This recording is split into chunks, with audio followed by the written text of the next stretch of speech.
Here are 5 ways that men show real love in a relationship. Check this out. Knowing what kinds of behaviors and actions really demonstrate your partner's capacity for deep loving is such an advantage, because then you can actually weight those behaviors, those activities, as someone that says, oh, this could be a lifelong partner for me. Like, these are the things that really matter. And so we're gonna unpack 5 ways that your man is showing up where he's demonstrating true, authentic love for you in a way that goes deep and in a way that shows emotional maturity and the capacity to be a great partner. Now, I don't believe that love is a feeling.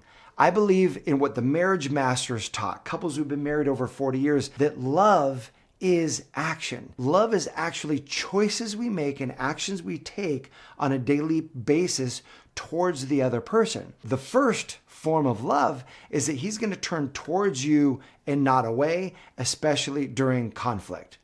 How we know what we're made of as far as the character that we have when it comes to relationships is how we can respond in conflict. When our adrenals are firing, when everything's going, when we're feeling defensive or we're feeling attacked or we're feeling like this isn't fair or we're feeling super angry at our partner, our capacity to be in a relationship is really defined by those moments and the skills that we have with what we do with those moments. So many couples hold dysfunctional patterns when conflict arises. They'll call each other names, or they'll scream, or they'll yell, or they'll blame, or they'll say, you did this, you did that, or they'll do the opposite. They avoid, they do the silent treatment. John Gottman, one of the best researchers in the world on relationships, found that couples who turn toward each other, I love that phrase, that's his phrase, you turn toward each other during a conflict, builds emotional intimacy, but it requires massive emotional strength, because when you're angry, the last thing you want to do is turn towards them. Or when you're feeling like you're getting attacked, the last thing you want to do is lean in. But if your partner right now asks you to tell him more, or there's a conflict and he seeks to reconcile, he seeks to repair after that conflict, he's the first one to say he's sorry. Or he says, hey, I want to work on this, talk this through. That is a massive demonstration of love. Real love means a man who doesn't retreat when things get tense, but he turns towards you. He listens, he engages. He wants to work it through with you. He's not running from this. I love this statement that conflict is a classroom for growth. Isn't that just juicy? In other words, this is where the learning is. This is where the discovery of this is how we grow in relationships. Because you and I know love is not about perfection. It's about a commitment to rebuilding the connection when there's conflict. He's not getting defensive. He's not storming out. He's not pausing. Instead, he's breathing and asks, help me understand what it is that you're feeling right now. I can remember when my wife and I were dating, there was one particular moment that just blew my mind. When we're having this argument, I'm feeling so frustrated because often the person that we love the most has the potential to trigger us the most. Why? We have a deep-rooted fear of losing them or things not working out because we're so in love with this other person. So I'm so in love with my wife at the time. We weren't married, we were dating. I'm so in love with her. We're having this argument about God knows what. And I'm just feeling so angry inside, like it's like irrationally angry. And I don't even know what words to use, because when we get flooded, like our prefrontal cortex closes down and we can't even think straight. And I'll never forget, in that moment, she comes over and she was mad too. But that moment she had more self-control than I did, or more just self-management than I did. She sat down, she put her hands on my legs and took a deep breath, and she just said, honey, I know we're angry at each other, but I love you. And I know we can work this out. And it really helped melt what was going on inside of me.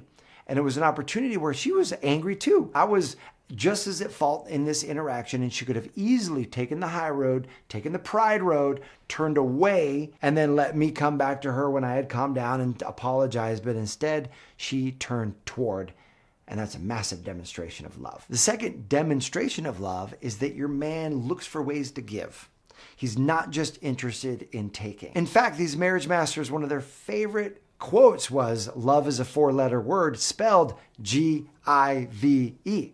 It's how we give to one another. And so emotionally available men, they feel actually fulfilled by giving. It fills us up. That's how we know that we feel good. I remember when I first learned this, I was in my early 20s. I discovered that it was through giving that made me feel the best. I was running this youth group and I was giving to these kids and I was pouring into them and I was volunteering. And that's when I would feel like have the highest levels of joy is when I'm in service. And I remember going to my mom because I started to have this conflict of like, well, if this is when I feel the best, and that's why I'm giving, is because I'm giving because I know that I'm feeling the best. Now it starts to feel like I'm being selfish, like I'm actually giving for myself because I know it feels good. And I got into this weird headspace around, well, now I'm selfish for giving. And so I went to my mom and I said, I'm having this conundrum of feeling bad about wanting to give because I know I'm going to receive the good feeling inside. And she said, you know what Mother Teresa used to say?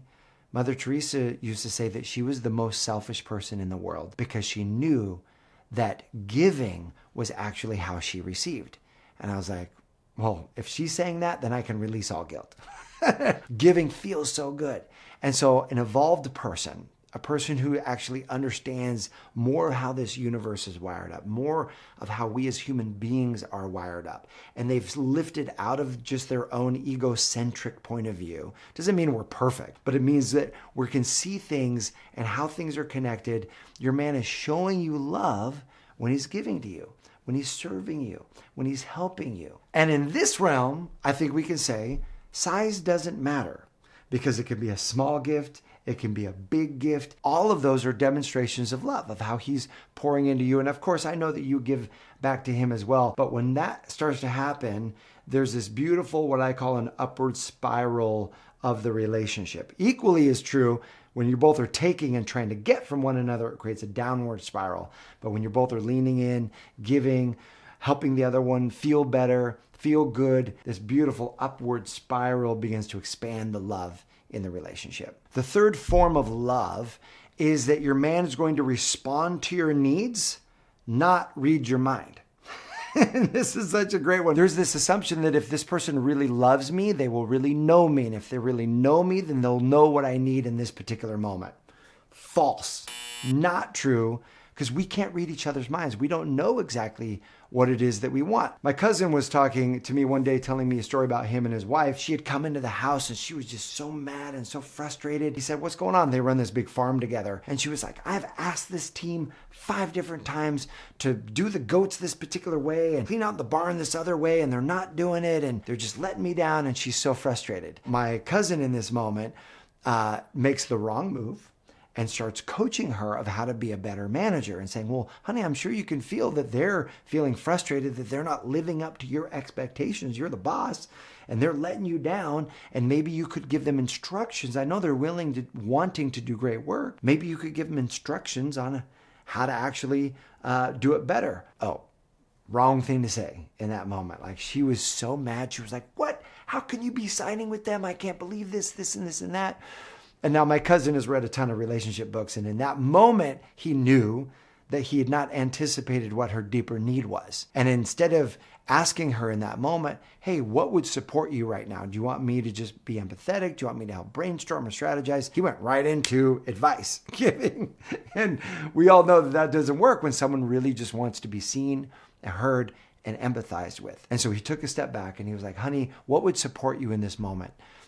And to her credit, she asked for what she wanted. And she said, I just want you to hear me and empathize that it's frustrating in this moment. And he went up and he gave her a big hug and he goes, honey, I can fully imagine how frustrating it is. And I feel frustrated in these kind of moments too. You have every right to be frustrated. And man, I know how hard that is when you put in all the time. And he started to really validate her. And in that moment, her energy decharged. She felt lighter. She felt better. She felt seen. She felt heard. Love is responding to your partner's needs, responding to their desires and wants. Doesn't mean that we neglect our own needs. That's not what I'm saying. But what I am saying is it's a response. It's not a mind read or a guessing or always an anticipation. Kudos and points if they can. Our job as partners is to voice our needs early and often and give that opportunity to our partners and them responding and seeing that as a demonstration of love. Fourth demonstration of love, and this one is also not easy to do. It takes an emotionally mature